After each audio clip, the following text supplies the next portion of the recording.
So thank you very much. Thank you for all the panelists and the presentations. And what I'd like to do now is open up the floor for questions from the audience here. I think the audiences in Richmond, Mason, and Wallingford have the opportunity to email their questions to us as well. So I'd like to take a moment to do that.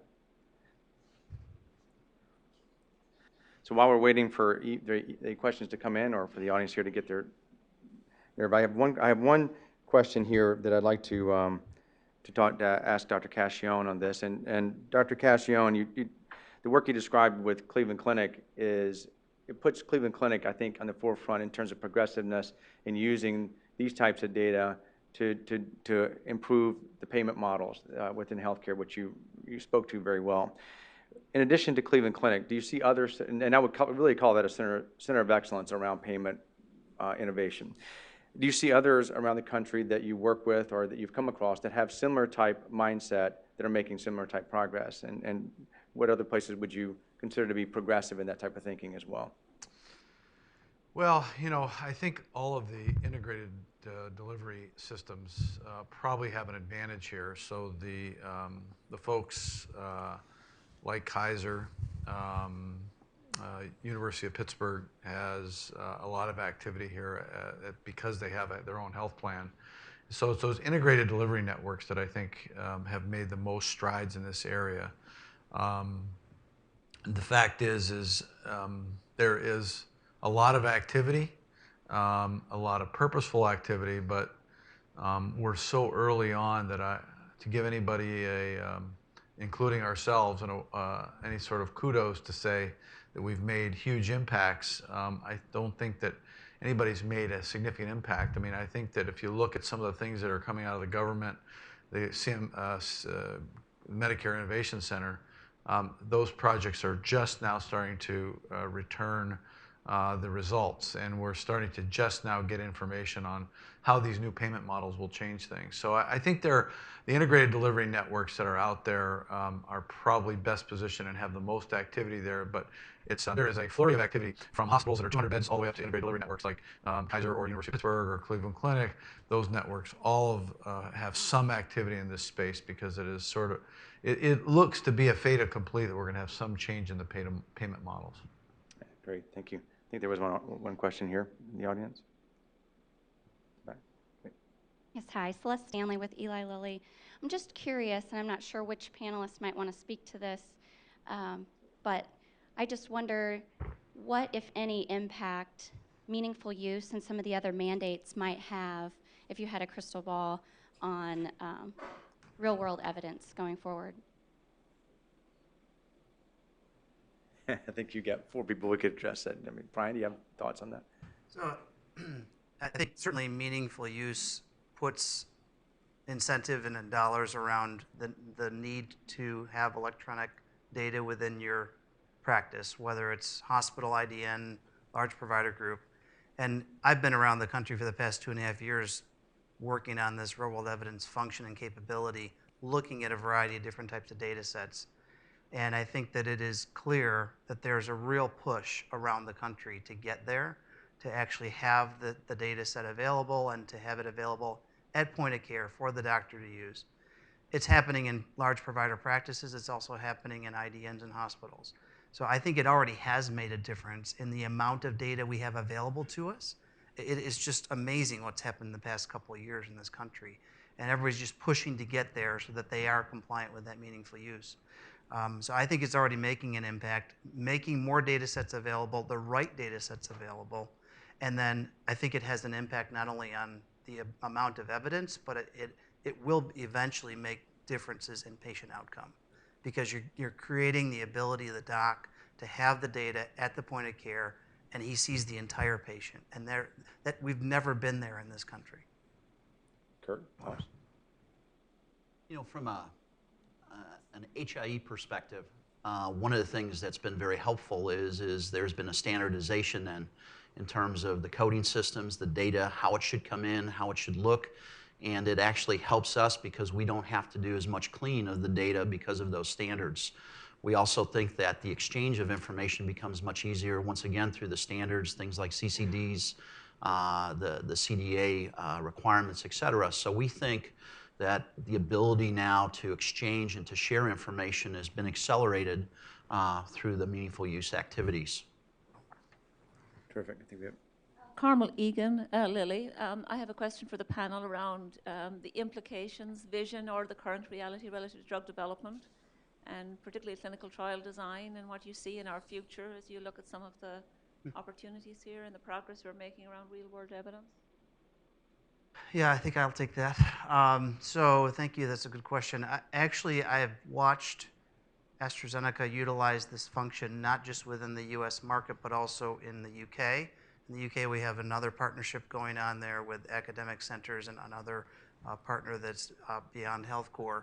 And I can tell you that when we have access to data sets and we can do retrospective analyses, whether they're clinical data sets or claims or combined, we certainly inform better than what we're seeing just in clinical trials. So we're getting beyond those efficacy, safety, tolerability endpoints and getting to effectiveness, total cost of care, outcome endpoints that are beyond surrogate markers like HbA1c or blood pressure lowering or LDL, and getting to whether or not we reduced MI rates and we were able to keep people out of the hospital, put them back at work, things that are really meaningful to patients and providers and to payers. And so I see us moving in that direction with a number. We've done probably 80 some odd retrospective analyses with HealthCore, where we're taking our team in the US with HealthCore going forward is around prospective observational work. Why? Because of some of the things that Dr. Cachon was mentioning around the clinical data sets and being able to then turn that prospective observational work into a much better understanding of what the drug did with the patient and which patient was best, which characteristics of patients best are suited for our products.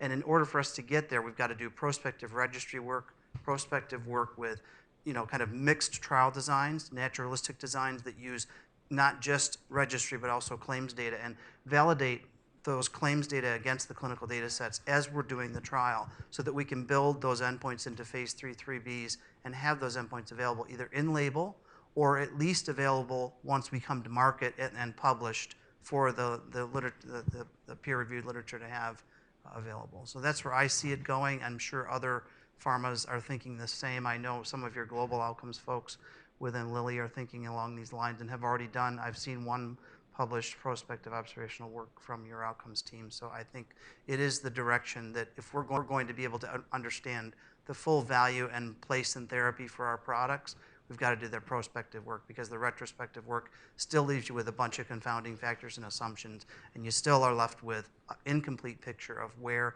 and how the product should be used. So just to add to that, I think they're not always interchangeable, and there's a really critical role for both types, the traditional clinical trial design as well as the real-world designs. I think they do complement each other quite a bit. The other thing I would say is we still see a big culture clash between sort of the traditional organizations that have done clinical trials, and really that's been the benchmark, and it has been for so long, and it still is a benchmark. But actually now layering on top of that these different designs is a very different discipline. So we still see cultural clashes within organizations, even at the provider level, in terms of their ability and trust and even trust in their own ability to interpret real-world designs versus their very good ability in terms of interpreting clinical trials. So it's a different mindset, different science type, different types of quality measures that you need to look at when you're actually interpreting those. So it is a bit of a cultural class that we're trying to work through in that as well. Other questions?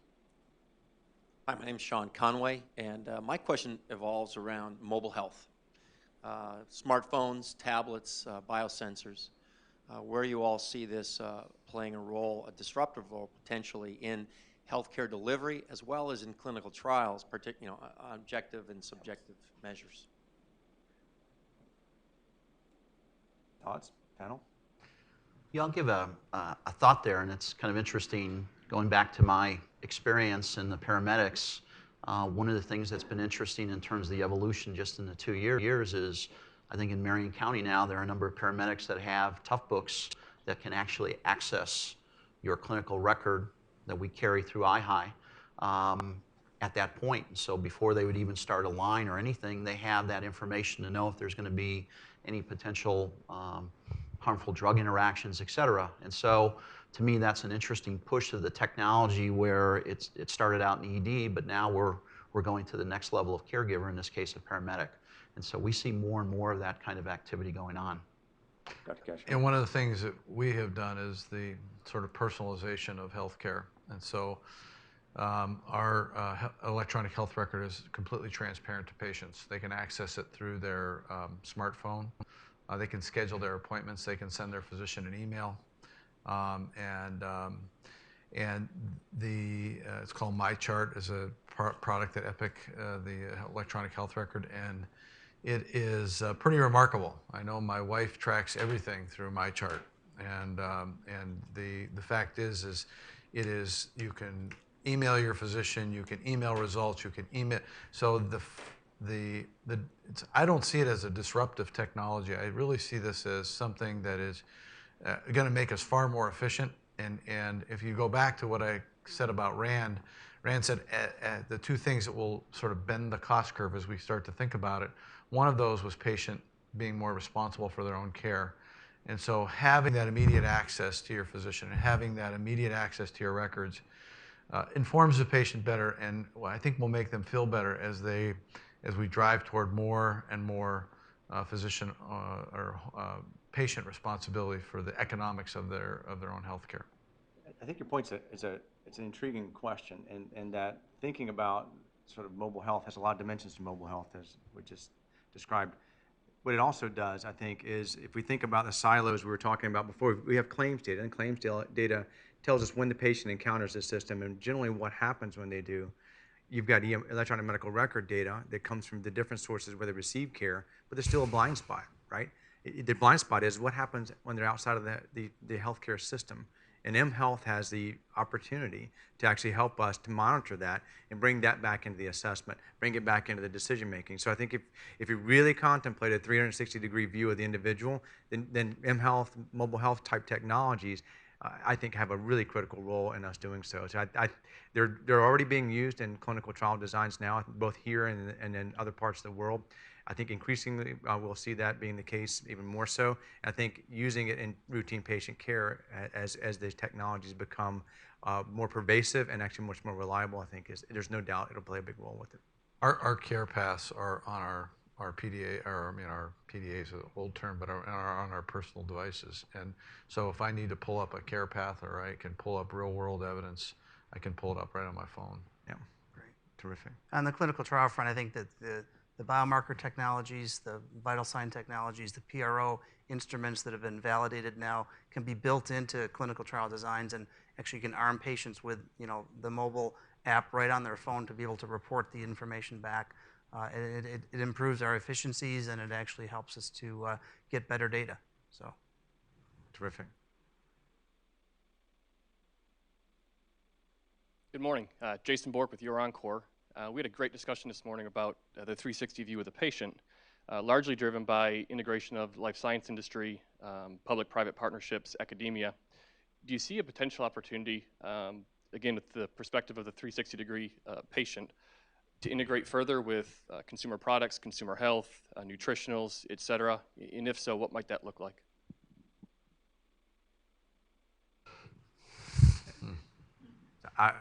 I do. I think they're different industries, but they're so related. If you think about what we consume as individuals and what impact that has on our healthcare outcomes, the data are there. I think learning to integrate those data with the traditional healthcare system data is a challenge, but I think that's something that can be overcome. I think learn how to use it once you have integrated it, to interpret it correctly, which is the next big hurdle once you integrate new data together, is learning how to use it right and not wrong. But I think one of the bigger challenges we may have in some of those situations is the more information, and maybe the trust factor. And as an individual, as we put more and more information into one single record, I think trust becomes a bigger issue, or security of the data becomes a bigger issue. Assuming we overcome those issues, the impact is tremendous, because it's not just all those other things. So think about it. If I use my Fitbit device or that I have in my pocket now, and I hook that up to my system, so I can tell how many steps I take every day and how many flights of stairs and how many calories I burn, you plug that into when I go to the grocery store, because you scan your little card and they know exactly what you're buying, when you're buying it, and what amounts to. Scan those things into your, and then take your information from your credit card every time you go to the restaurant. There's just all types of things that you can begin to integrate those together, and then the correlations between those types of things and outcomes, or just even the feedback from the individual saying, look, your weight's going up, but look at what else is going on, and look what the consequences could be. And that would help. It sort of empowers the patient. It goes back to the point that was made earlier, that the more we empower the individual, the more likely we're going to get better outcomes. I think Dr. Cascione alluded to that in one of his comments. So I think there's tremendous potential. I think it's a cultural shift again for all of us as a nation and individuals to really think, can we do that and can we live with that? And I think, to me, it's pretty exciting. I would certainly do it myself. But. Great. Any other questions from the audience here or in our other 3 locations?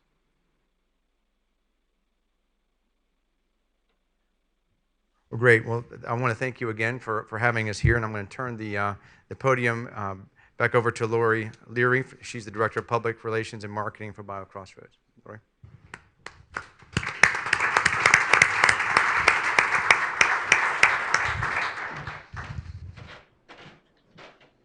Good morning, everybody. I just want to, again, thank our speakers this morning. You guys did a fantastic job of really telling us what data can do and looking toward the future. And personally, I'm selfishly thinking of Indiana being such a sweet spot for all this activity. And so it's really exciting for us at BioCrossroads, and I know for the life sciences community at large. Also want to thank all of our remote locations. Again, this is the first time we've done this before, but I think it worked pretty well, hopefully. So thanks to Mason, Ohio, Richmond, Virginia, and Wallingford, Connecticut for joining us this morning. And of course, we also want to thank our sponsors, Mouse Printing, Project Lead the Way, and then HealthCore and WellPoint. For those of you who may know folks who want the slide presentation, we will have a podcast along with the slides available on our website at biocrossroads.com and biointellects.com, probably within a week or so. So you can look for those slides and the podcast there as well. Finally, because I have to push this, in October is our annual Indiana Life Sciences Summit. It's October 21st and 22nd. And registrations are ongoing now. We have a really exciting program. Dr. Mark McClellan is going to be our morning keynote speaker. We also have actually Dr. Sam Nussbaum from WellPoint speaking that morning, as well as a lot of our life sciences leaders from Indiana and nationally. So it'll be a really great event. And then we'll probably have some more frameworks starting back up in November. So thanks again for coming this morning, for coming to the north side for a change, and we'll see you soon.